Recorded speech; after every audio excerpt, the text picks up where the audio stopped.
Are you looking for the best Apple Watch?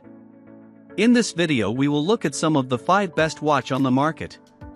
Before we get started with our video, we have included links in the description, so make sure you check those out to see which one is in your budget range. Starting at number 1. Apple Watch SA 2nd Gen.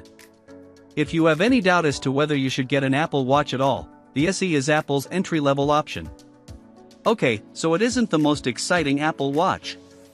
The SE series doesn't get updated that frequently, and it did not get updated last year.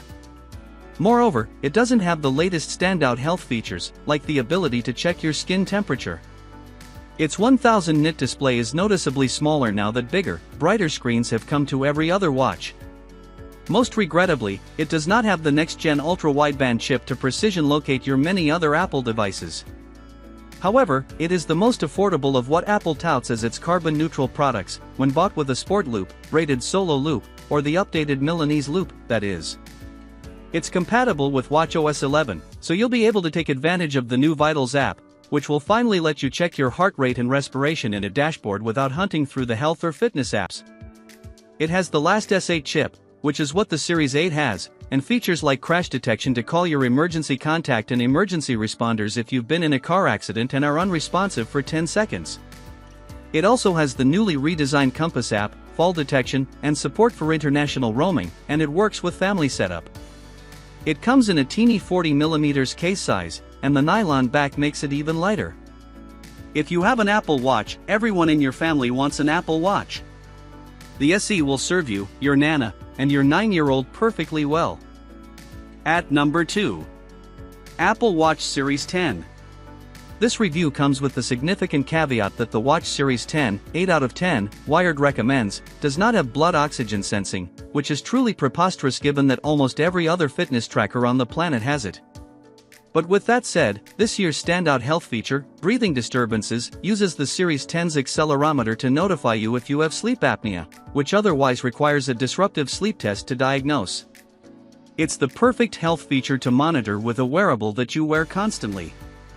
There are also a bunch of hardware and software upgrades.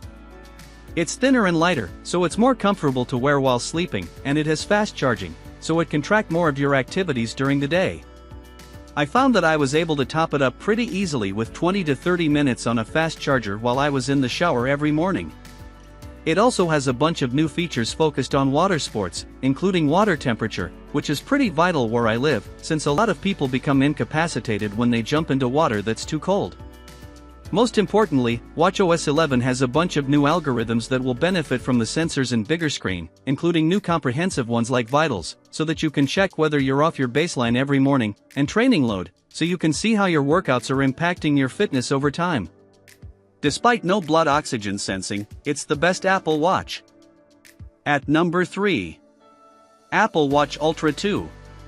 Do you want an Apple Watch that can replace your satellite messenger, your cycling computer, and your running watch? Then, my friend, the Watch Ultra 2, 8 out of 10, Wired recommends, is for you.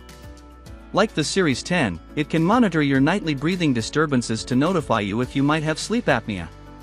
It has the S9 chipset that debuted in the Series 9, which allows for faster processing and double tap, and the ultra-wideband chip for precision locating your phone. It also has a new, shockingly bright 3000 nit display. I didn't see a difference on a sunny day on the water, but you might if you're on a glacier somewhere. However, many of the Watch Ultra 2's best new outdoor features are only fully apparent when you're also within reach of your iPhone. The touted offline maps are visible on the watch only when you download them on your iPhone and have it charged and within Bluetooth range of the watch. If you start a cycling activity on your watch, it shows up as a live activity on your iPhone. Many of these features, along with the handy action button and the 3-mic array, are also available on last year's debut Watch Ultra. Again, if you've already bought a Watch Ultra, I would probably wait to upgrade.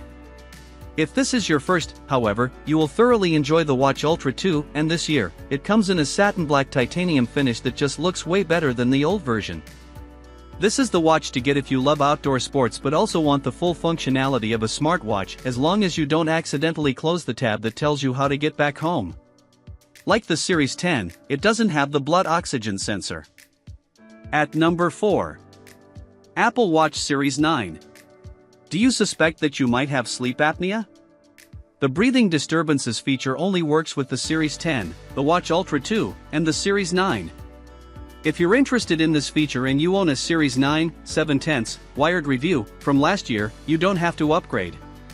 It has the S9 chipset for faster onboard processing of Siri commands, which improves battery life noticeably and theoretically provides more privacy for your sensitive medical data. It also has double tap, which borrows from Apple's accessibility learnings. The accelerometer, gyroscope, and optical sensor will detect the minute shifts as you tap your index finger and thumb on your watch hand twice to activate the primary button on your watch screen. It's nice for stopping and starting music or timers around the kitchen.